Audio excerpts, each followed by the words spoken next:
नमस्कार दोस्तों, आपका स्वागत है आपके अपने चैनल स्टडी वॉइस ऑफिशियल पर। तो आज की इस वीडियो में हम मॉडर्न हिस्ट्री की सेकंड वीडियो देखेंगे। पिछली वीडियो में हमने यूरोपीय कंपनियों का भारत में आगमन देखा था। आज की इस वीडियो में हम फ्रांस और अंग्रेज़ों के बीच में जो 3 कर्नाटक के युद्ध लड़े गए थे उसके बारे में पढ़ेंगे। तो पहले हम पूरी वीडियो के सभी पॉइंट्स को कवर करेंगे और लास्ट में प्रीवियस ईयर क्वेश्चन भी कवर करेंगे। तो पहले आप पूरी वीडियो को देखें और लास्ट में प्रीवियस ईयर क्वेश्चन जरूर अटेम्प्ट करें। तो चलिए बिना देरी किए हुए वीडियो को शुरू करते हैं। तो चलिए वीडियो की शुरुआत करते हैं। तो पिछली वीडियो में हमने पढ़ा था कि कैसे और किन किन परिस्थितियों में बहुत सारी यूरोपीय कंपनियां भारत में व्यापार की दृष्टि में आती हैं। और ये कंपनियां कौन कौन सी थी? पुर्तगाली, स्वीडिश, ब्रिटिश, डच, डेनिश और फ्रेंच कंपनियां। इन कंपनियों का आगमन हमने पिछली वीडियो में डिटेल में देखा था। तो इन सब कंपनियों के बीच में भारत में पांव पसारने के लिए ट्रेड वॉर चल रही थी, जिसमें से डेनिश और स्वीडिश कंपनियां ये तो बहुत ही छोटी कंपनियां थी, तो इनका अस्तित्व ना के बराबर था। तो ये ट्रेड वॉर से बाहर हो चुकी थी। अब बची 4 यूरोपीय कंपनियां। तो इसमें से ब्रिटिश के जो राजा थे चार्ल्स द्वितीय, इन्होंने पुर्तगाल की राजकुमारी से शादी कर ली थी। ये मैंने आपको पिछली वीडियो में बताया था।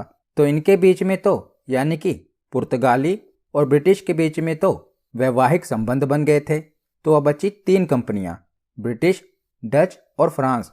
तो जो डच थे उन्हें त्रावणकोर के राजा ने कोलाचल की लड़ाई में हरा दिया था, जिसके बाद जो डच थे ये भारत में अपने पांव नहीं जमा पाए और वो इंडोनेशिया चले गए।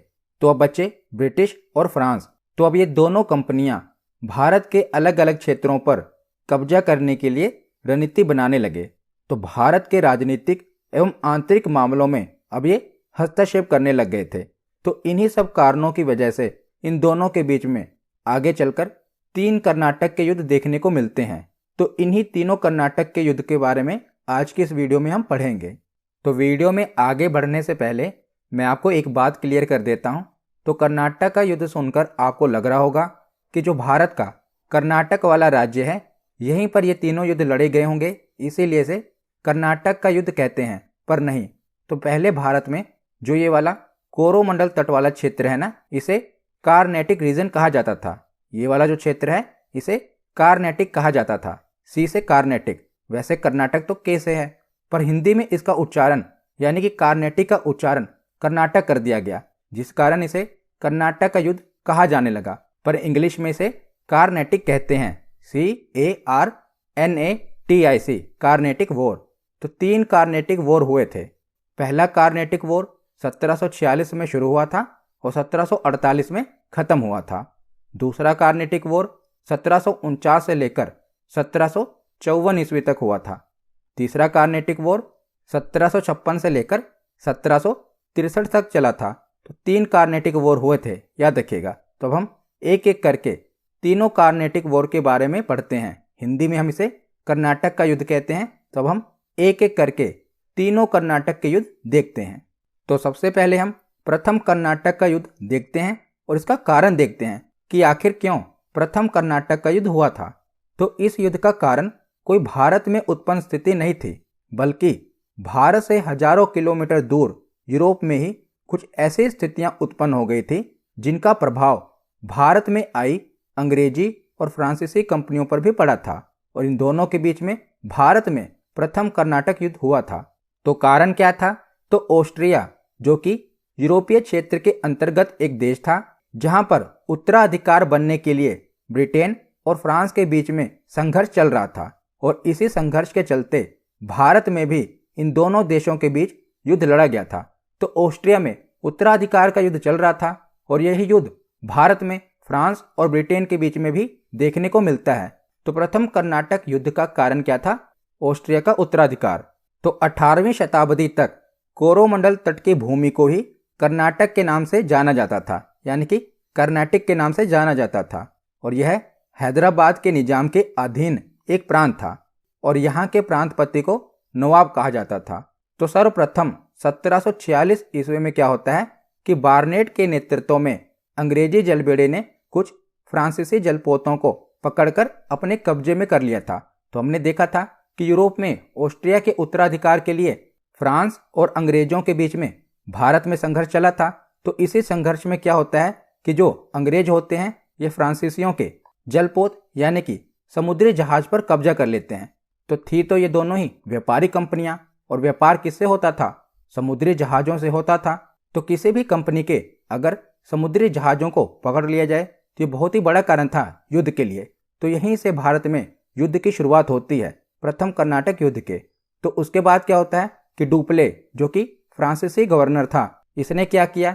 तो इसने ये शिकायत कर्नाटक के नवाब से की, पर नवाब ने डुप्ले की किसी भी बात का ध्यान नहीं दिया।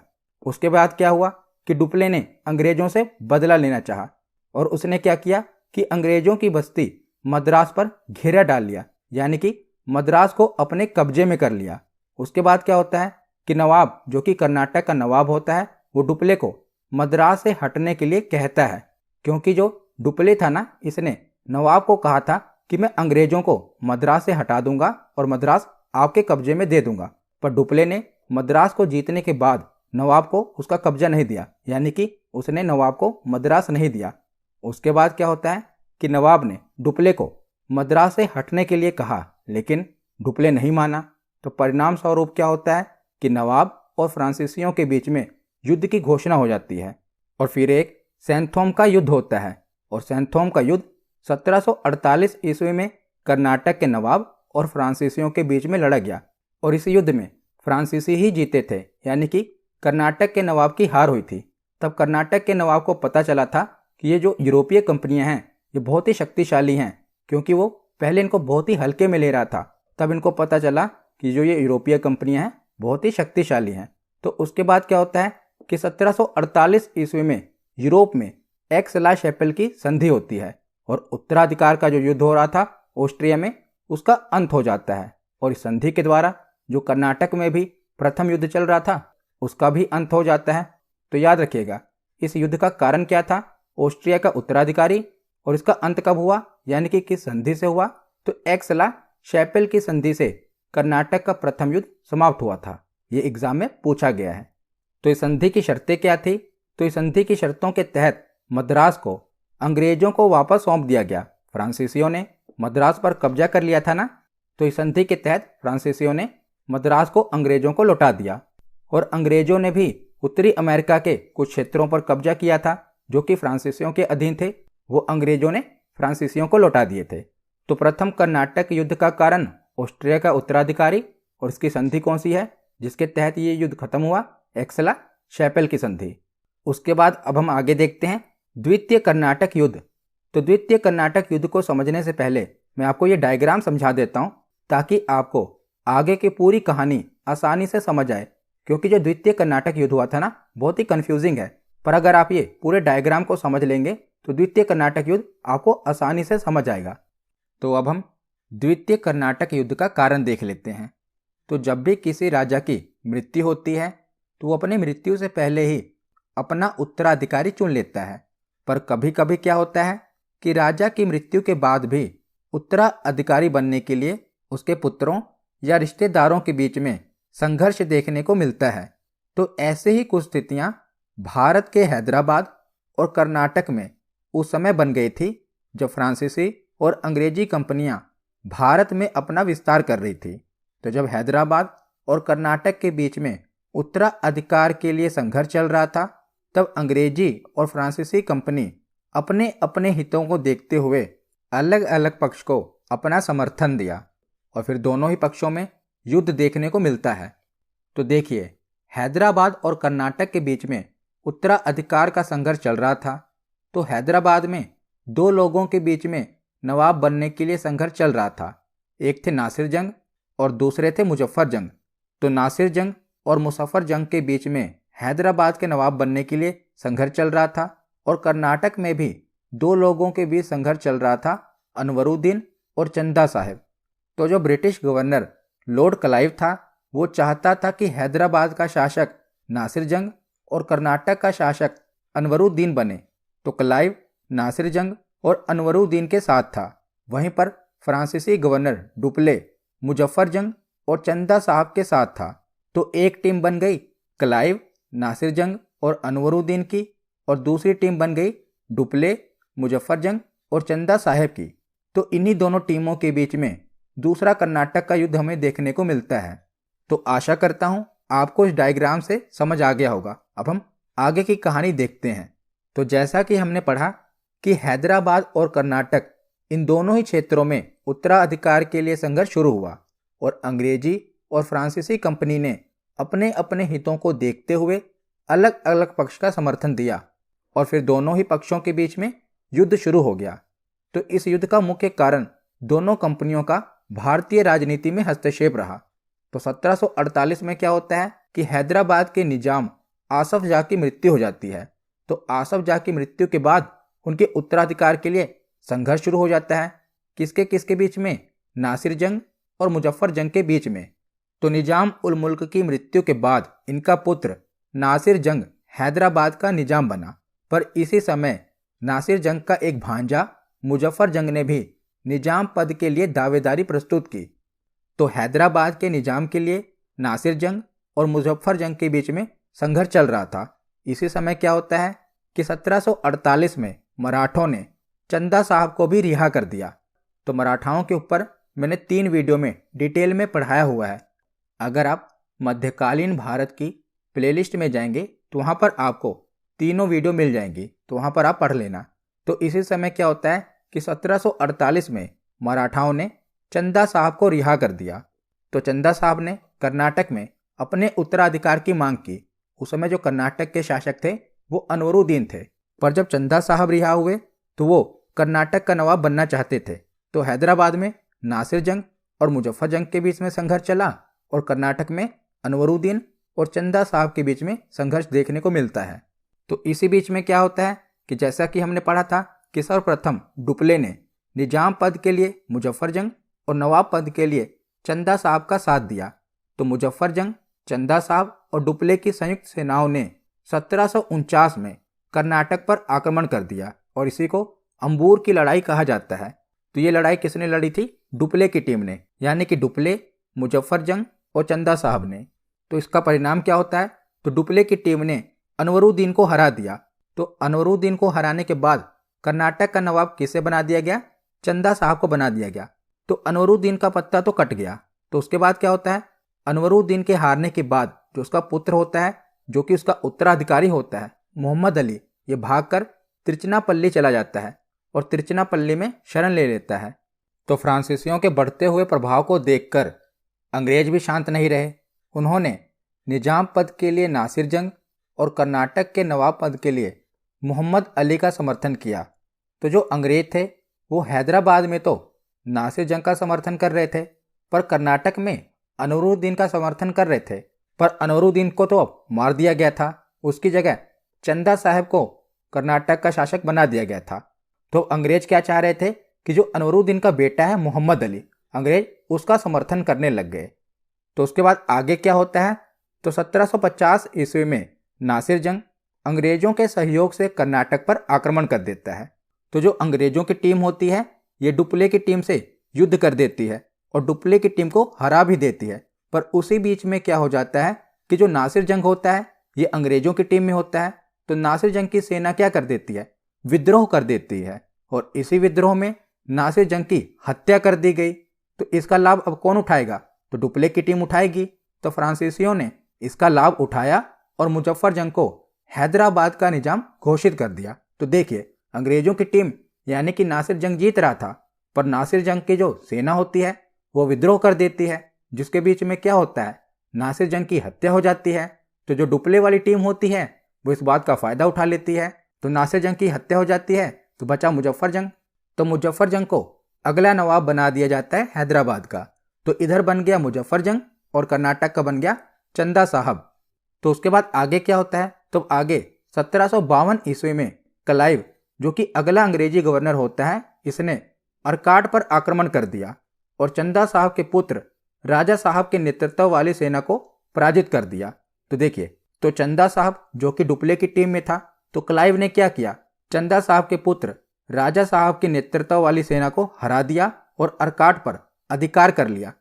और यह खबर सुनकर जो चंदा साहब थे ये तिरुचिन्नापल्ली भाग गए और वहाँ पर जो तंजौर के राजा थे ना, उन्होंने चंदा साहब की हत्या कर दी। तो ये देखिए कहानी में क्या मोड़ आ गया। जो चंदा साहब थे कर्नाटक के शासक बन तो जाते हैं, पर आगे चलकर जो अगला अंग्रेजी गवर्नर होता है उनके पुत्र को हरा देता है और अर्काड पर अधिकार कर लेता है। जिसके बाद जो चंदा साहब होते हैं वो तिरुचिन्नापल्ली भाग जाते हैं और वहाँ पर जो तंजौर के राजा होते हैं वो चंदा साहब की हत्या कर देते हैं। तो जब इन बातों का फ्रांस सरकार को पता चलता है तो फ्रांसीसी सरकार ने डुप्ले को क्या किया, जो कि फ्रांसीसी गवर्नर होता है, उसे वापस बुला लेते हैं और उसके स्थान पर गोदेहे को अगला गवर्नर बनाकर भारत भेजते हैं। तो गोदोहे आते ही युद्ध समाप्ति की घोषणा कर देता है। वो कहता है कि हम युद्ध नहीं लड़ेंगे और अंततः 1755 ईस्वी में पांडिचेरी की संधि द्वारा यह युद्ध समाप्त हो जाता है। तो जो कर्नाटक का दूसरा युद्ध होता है ये किस संधि के द्वारा समाप्त होता है? पांडिचेरी की संधि के द्वारा समाप्त होता है। इंपॉर्टेंट है। और पांडिचेरी की संधि में क्या होता है? तो पांडिचेरी की संधि द्वारा दोनों कंपनियों ने, यानी कि अंग्रेजी कंपनी और फ्रांस कंपनी, दोनों कंपनियों ने यह समझौता किया कि अब ये दोनों भारतीय नरेशों के, यानी कि भारतीय राजाओं के झगड़े में हस्तक्षेप नहीं करेंगे। तो दोनों कंपनियां पांडिचेरी की संधि कर लेती हैं और दूसरा कर्नाटक का युद्ध समाप्त हो जाता है। उसके बाद आगे हम देखते हैं कर्नाटक का तृतीय युद्ध, जो कि 1756 से लेकर 1763 ईस्वी तक चलता है। तो 1756 ईस्वी में यूरोप में ऑस्ट्रिया एवं प्रशा के बीच सप्तवर्षीय युद्ध प्रारंभ हुआ और इस युद्ध में एक बार फिर अंग्रेज और फ्रांसीसियों के बीच में युद्ध हुआ। तो कर्नाटक के तीसरे युद्ध की स्टार्टिंग भी बाहर यूरोप में हुई थी, पर उसकी लपटें भारत में भी दिखाई दी। तो 1756 ईस्वी में दोनों कंपनियां एक दूसरे की बस्तियों पर आक्रमण करना प्रारंभ कर दिया। लेकिन वास्तविक युद्ध की शुरुआत तब हुई जब 1758 ईस्वी में फ्रांसीसी सरकार ने काउंट डी लैली को कमांडर इन चीफ बनाकर भारत भेजा। तो काउंट डी लैली जब भारत आया तो इसके आने से युद्ध को गति मिली और इस युद्ध का सबसे महत्वपूर्ण युद्ध 1760 ईस्वी में वांडीवास का युद्ध था, जो कि आयरकूट के नेतृत्व वाली अंग्रेजी सेना और काउंट डी लैली के नेतृत्व वाली फ्रांसीसी सेना के बीच में लड़ा गया था। याद रखिएगा, वांडीवास का जो युद्ध हुआ था इसमें अंग्रेजी सेना को किसने लीड किया था? आयरकूट ने। और फ्रांसीसी सेना को किसने लीड किया था? काउंट डी लैली ने। तो जो वांडीवास का युद्ध हुआ था मोस्ट इंपोर्टेंट युद्ध है। इस युद्ध में अंग्रेज विजयी रहे और इसके बाद पांडिचेरी सहित लगभग सभी फ्रांसीसी बस्तियों का अंत हो गया। तो 1763 ईस्वी में पेरिस की संधि द्वारा जो यूरोप में सप्तवर्षीय युद्ध चल रहा था वो समाप्त हो गया और इसी संधि द्वारा जो कर्नाटक का तीसरा युद्ध चल रहा था वो भी समाप्त हो गया। तो इस युद्ध का परिणाम क्या निकला? तो इस युद्ध के परिणाम के बाद भारत से फ्रांस का वर्चस्व खत्म हो गया और यह भी तय हो गया था कि अब अंग्रेजी कंपनी ही भारत में पूर्णतः अपनी प्राधान्यता बनाएगी और फ्रांसीसी बहुत थोड़े से क्षेत्र में सिमट कर रह गए थे, जैसे पांडिचेरी, माहे और करिकल। मतलब कि फ्रांसीसी बहुत छोटे से क्षेत्र में सीमित रह गए और अब यह तय हो गया कि आगे चलकर एक ही यूरोपीय कंपनी यानी कि ब्रिटिश कंपनी ही भारत में अपना वर्चस्व बनाएगी। तो यहाँ पर कर्नाटक के तीनों युद्ध समाप्त होते हैं। अब हम एक बार इसका रिवीजन कर लेते हैं। तो देखिए, प्रथम कर्नाटक युद्ध 1746 में स्टार्ट होता है और 1748 में समाप्त होता है। इसका कारण क्या था? तो ऑस्ट्रियाई उत्तराधिकार इसका कारण था, जिस कारण अंग्रेजों एवं फ्रांसीसियों के बीच में युद्ध लड़ा जाता है। अमेरिका में भी युद्ध होता है, पर अमेरिका वाला हमारे लिए इंपॉर्टेंट नहीं है। अंग्रेज और फ्रांसीसी हमारे लिए इंपॉर्टेंट हैं क्योंकि ये भारत में व्यापार कर रहे थे। तो इसकी समाप्ति कब होती है? 1748 में एक्स-ला-शैपेल की संधि द्वारा प्रथम कर्नाटक युद्ध की समाप्ति होती है। और इसका परिणाम क्या निकलता है? तो अंग्रेज एवं कर्नाटक के नवाब की इसमें पराजय होती है। उसके बाद दूसरा कर्नाटक युद्ध 1748 से लेकर 1754 ईस्वी तक लड़ा गया। इसका कारण क्या था? तो दोनों कंपनियों द्वारा भारतीय राजनीति में हस्तक्षेप इसका कारण था। इसकी समाप्ति की संधि से होती है। तो 1755 ईस्वी में पांडिचेरी की संधि द्वारा इसकी समाप्ति होती है और इसका परिणाम क्या निकला? तो इसमें अंग्रेजों की अच्छी स्थिति रही थी। तीसरा कर्नाटक युद्ध 1756 से लेकर 1763 ईस्वी तक लड़ा गया और इसका कारण क्या था? तो यूरोप का सप्तवर्षीय युद्ध इसका कारण था। इसकी समाप्ति कब हुई? तो 1763 में पेरिस की संधि के द्वारा इसकी समाप्ति हुई और इसका परिणाम क्या निकला? तो अंग्रेजों की इसमें विजय रही। तो उसके बाद आगे हम जो कर्नाटक के 3 युद्ध लड़े गए थे उसके बीच में जो महत्वपूर्ण युद्ध हुए थे वो देख लेते हैं। तो सबसे पहले सेंट थॉम का युद्ध जो कि 1748 ईस्वी में हुआ था। यह कर्नाटक के नवाब और फ्रांसीसियों के बीच में लड़ा गया था जब फ्रांसीसियों ने मद्रास पर कब्जा कर लिया था। तो इसका परिणाम क्या निकला था? इसमें फ्रांसीसियों की विजय हुई थी। उसके बाद दूसरा महत्वपूर्ण युद्ध था अंबूर का युद्ध। यह 1749 में लड़ा गया था जिसमें डुप्ले, मुजफ्फरजंग और चंदा साहब का त्रिगुट और कर्नाटक के नवाब अनवरुद्दीन के मध्य ये लड़ा गया था जिसमें त्रिगुट की विजय हुई थी। तीसरा युद्ध अर्काट का युद्ध था जो कि 1752 में लड़ा गया। ये क्लाइव के नेतृत्व वाली अंग्रेजी सेना एवं चंदा साहब के पुत्र राजा साहब के बीच लड़ा गया था जिसमें अंग्रेजों की विजय हुई थी और जो चंदा साहब थे ये तिरुचिरापल्ली भाग गए थे और वहां पर तंजौर के राजा ने उनकी हत्या कर दी थी। उसके बाद वांडीवास का युद्ध मोस्ट इंपोर्टेंट जो कि 1760 ईस्वी में हुआ था अंग्रेजों और फ्रांसीसियों के बीच, और यहीं से फ्रांस का वर्चस्व खत्म हो जाता है और यहाँ पर अंग्रेजों की विजय होती है। तो यहाँ पर हमारा थ्योरी सेक्शन कंप्लीट होता है। अब हम प्रीवियस ईयर क्वेश्चन देखते हैं। तो सबसे पहला प्रश्न है कि प्रथम कर्नाटक युद्ध के समय फ्रांसीसी गवर्नर जनरल कौन था? तो इसका सही जवाब है ऑप्शन डी, डुप्ले। अगला प्रश्न है कि प्रथम कर्नाटक युद्ध का सही समय कौन सा था? तो प्रथम कर्नाटक युद्ध कब हुआ था? 1746 से लेकर 48 के दौरान। तो ऑप्शन डी इसका सही जवाब है। अगला प्रश्न है कि निम्नलिखित में से किस युद्ध को सप्तवर्षीय युद्ध के नाम से भी जाना जाता है? तो इसका सही जवाब क्या है? ऑप्शन सी, तृतीय कर्नाटक युद्ध को सप्तवर्षीय युद्ध के नाम से भी जाना जाता है क्योंकि इसका कारण यूरोप में चल रहा सप्तवर्षीय युद्ध था, इसीलिए इसको हम सप्तवर्षीय युद्ध से जोड़ते हैं, तीसरे कर्नाटक युद्ध को। अगला प्रश्न है कि निम्नलिखित में से कौन सा युद्ध निर्णायक युद्ध था जिसमें फ्रांसीसी हार गए और अंग्रेजों की सर्वोच्चता स्थापित हो गई? तो इसका सही जवाब क्या है? ऑप्शन ए, वांडीवास का युद्ध, क्योंकि वांडीवास के युद्ध के बाद फ्रांसीसियों का वर्चस्व खत्म हो गया और अंग्रेजों की सर्वोच्चता स्थापित हो गई। तो इसका सही जवाब क्या है? ऑप्शन ए, वांडीवास का युद्ध। अगला प्रश्न है कि प्रथम कर्नाटक युद्ध की समाप्ति किस संधि से हुई थी? तो प्रथम कर्नाटक युद्ध की समाप्ति एला शापिल की संधि से हुई थी। ऑप्शन ए इसका सही जवाब है। अगला प्रश्न है कि गोडेहू की संधि या पांडिचेरी की संधि से कौन सा युद्ध समाप्त हुआ था? तो पांडिचेरी के युद्ध से द्वितीय कर्नाटक युद्ध समाप्त हुआ था। ऑप्शन बी इसका सही जवाब है। अगला प्रश्न है कि वांडीवास के युद्ध में अंग्रेजों का नेतृत्व किसने किया था? तो वांडीवास के युद्ध में अंग्रेजों का नेतृत्व सर आयरकूट ने किया था। ऑप्शन ए इसका सही जवाब है। अगला प्रश्न है कि कर्नाटक का तृतीय युद्ध किस संधि के फलस्वरूप समाप्त हुआ था? तो जो कर्नाटक का तीसरा युद्ध था यह किस संधि से समाप्त हुआ था? इसका सही जवाब है ऑप्शन सी, पेरिस की संधि के द्वारा। अगला प्रश्न है कि वांडीवास का युद्ध 1760 ईस्वी में किसके बीच में लड़ा गया था? तो यह युद्ध ब्रिटिश और फ्रेंच के बीच में लड़ा गया था। ऑप्शन सी इसका सही जवाब है। इसमें ब्रिटिश ने फ्रेंच को हराया था। अगला प्रश्न है कि 15 अगस्त 1947 के बाद भी भारत का कौन सा भाग पुर्तगाल के अधीन रहा था? तो 15 अगस्त 1947 को हमें अंग्रेजों से आज़ादी मिल गई थी, पर जो गोवा वाला क्षेत्र था यह पुर्तगालियों के अधीन था जो कि 1961 में आज़ाद हुआ था पुर्तगालियों से। ऑप्शन ए, गोवा इसका सही जवाब है। अगला प्रश्न है कि कर्नाटक के युद्ध किसके बीच में लड़े गए थे? तो कर्नाटक के युद्ध ब्रिटिश और फ्रेंच के बीच में लड़े गए थे। आज का आखिरी प्रश्न है कि तृतीय कर्नाटक युद्ध किस संधि से समाप्त हुआ था?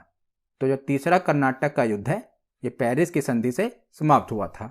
तो आज की ये वीडियो यहीं पर खत्म होती है। कैसी लगी ये वीडियो कमेंट सेक्शन में ज़रूर बताना। धन्यवाद।